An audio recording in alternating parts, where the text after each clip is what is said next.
Hey guys, welcome back to our channel. This is me Ishani from Tech Basics.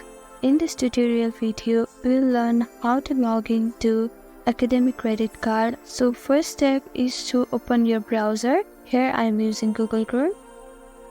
Now after opening the browser, click on the search engine and type in academic credit card.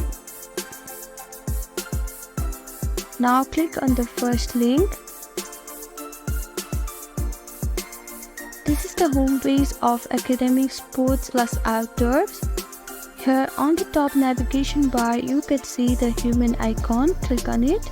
Now you can see the options sign in and create account. If you don't have an account yet, click on create account and create a new account.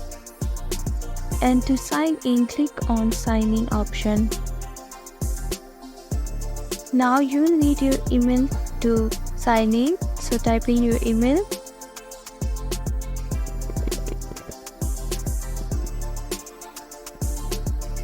Now click on continue, and these are the simple steps that you can follow to log in to academic credit card online.